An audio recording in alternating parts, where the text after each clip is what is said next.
이처럼 실로는 메시아를 의미하는 것이 아니라 신앙 공동체인 참 이스라엘을 의미하며 궁극적으로 교회를 의미하는 것입니다.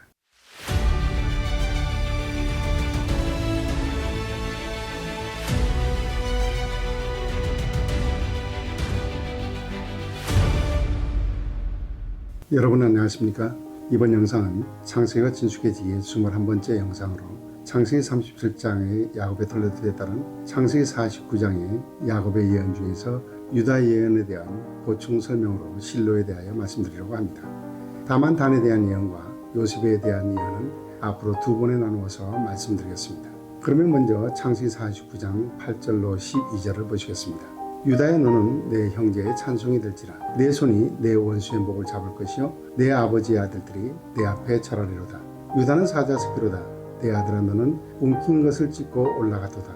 그가 엎드리고 웅크림이 수사자 같고 암사자 같으니 누가 그를 범할 수 있으랴. 규가 유다를 떠나지 아니하며 통치자의 지팡이가 그 발 사이에서 떠나지 아니하기를 실로가 오시기까지 이르리니 그에게 모든 백성이 복종하리로다.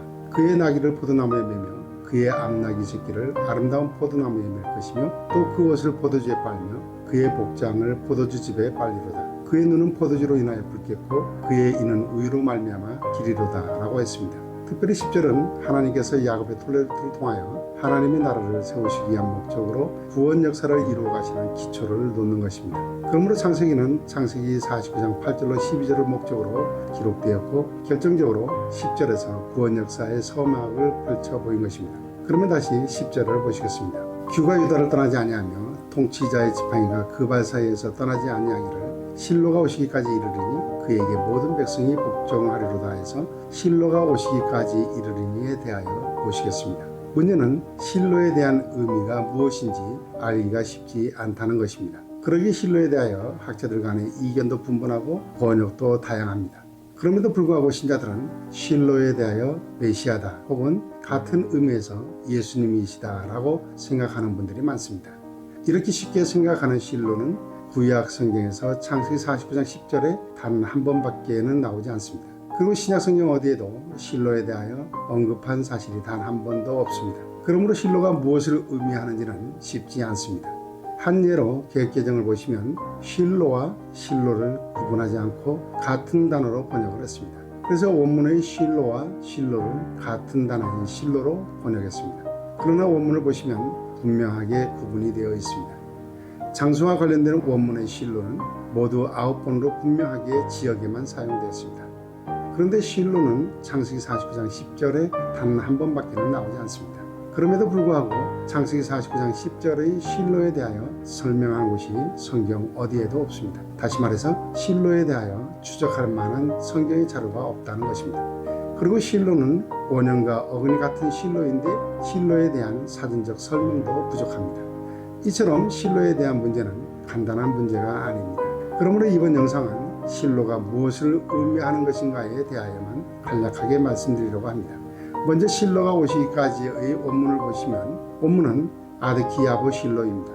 이 본문의 번역은 다양합니다. 그만큼 실로에 대한 설명이 쉽지 않다는 것입니다. 그러면 먼저 간단한 오해부터 풀고 가겠습니다. 창세기 49장 10절의 실로를 여호수아서 16장 6절에서 열왕기상 14장 4절까지 지명으로 불려지는 실로와 같은 것으로 보시는 분들이 있습니다.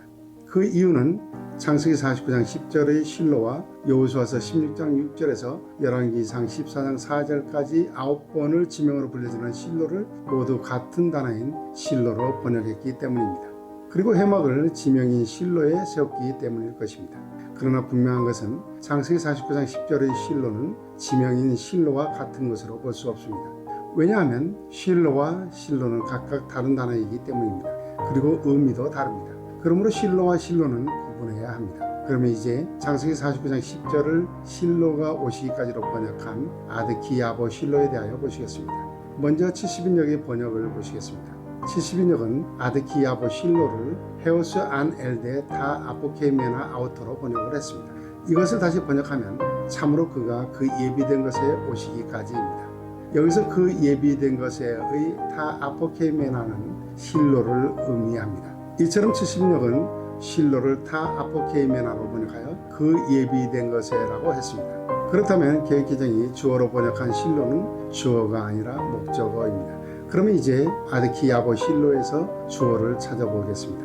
아드키 야보 실로에서 오시기까지로 번역하는 원문은 아드키 야보입니다. 여기서 오시다를 의미하는 야보는 오다 가다를 의미하는 보의 미완료 3인칭 단수 그가 오실 것이다입니다. 그런데 개혁개정은 미완료 3인칭 남성 단수인 요드를 번역하지 않았습니다.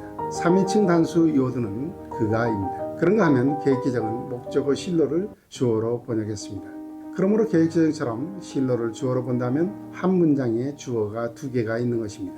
그렇다면 실로가 주어가 아니라 그가 오다를 의미하는 야보에서 대명사 요드가 주어입니다. 뿐만 아니라 개혁개정은 접속사 연계형 키도 번역하지 않았습니다. 키는 왜냐하면 참으로 진실로입니다. 그리고 뭐뭐까지를 의미하는 아드는 조건적 시간의 의미입니다. 그러므로 아드키 야보는 참으로 그가 오시기까지입니다. 그러면 이제 70인역이 헤오스 안 엘데 타 아포케메나 아우토로 번역하여 참으로 그가 그 예비된 것에 오시기까지라고 한 본문에서 그 예비된 것에로 번역된 실로에 대하여 보시겠습니다.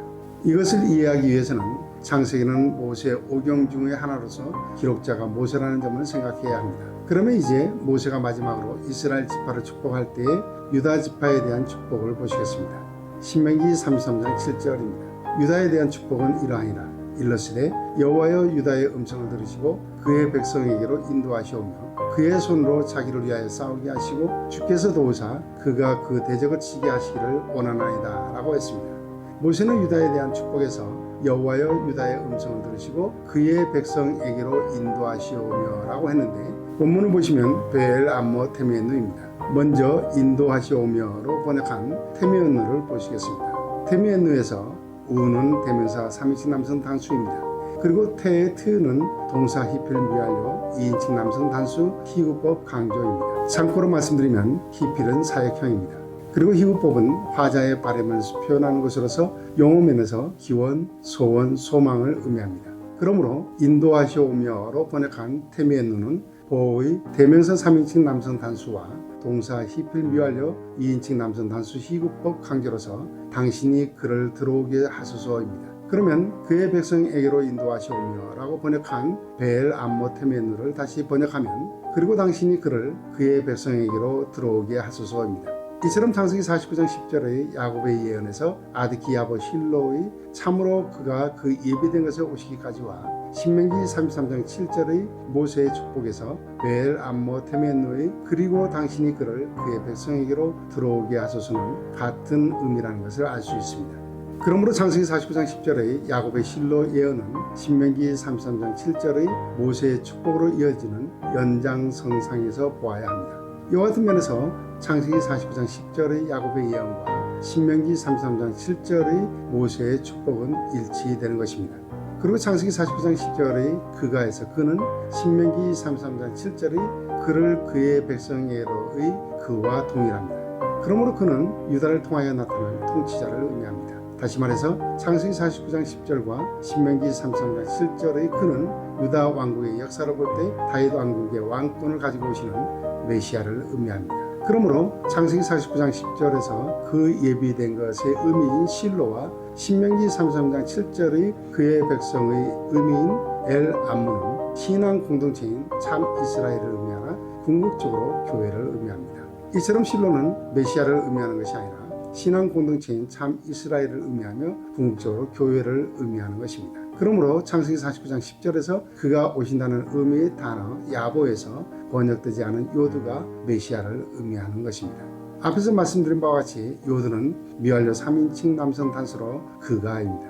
그러므로 규가 유다를 떠나지 아니하며 통치자의 지팡이가 그 발사에서 떠나지 아니할 것이다 라고 한 것입니다. 역사서를 보시면 북왕국 이스라엘은 여로보암을 비롯하여 호세아에 이르기까지 19명의 왕들이 통치했음에도 불구하고 단 한 명도 유다 지파와 관련이 없습니다. 뿐만 아니라 북왕국의 시조 여로보암은 에브라임 지파로서 정통성도 없습니다. 그러나 남왕국은 유다 지파를 통하여 단일 왕조로 다윗 왕조가 세워졌고 그 통로를 통해서 메시아가 오신 것입니다. 그러므로 창세기 49장 10절 하반절에서 그에게 모든 백성이 복종하리로다 라고 한 것입니다.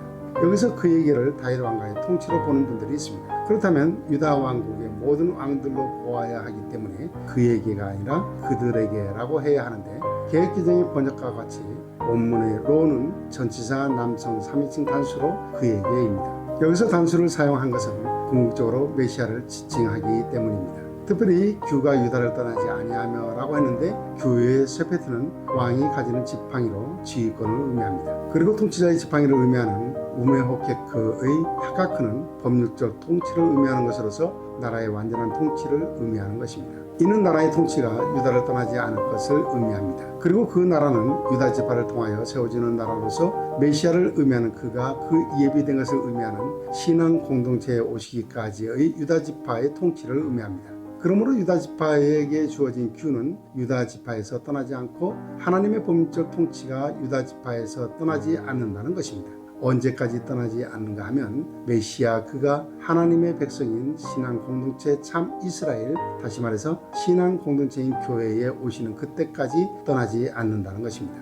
그리고 모든 백성이 그에게 복종하리로다 라고 했는데, 이는 메시아에게 복종한다는 것입니다.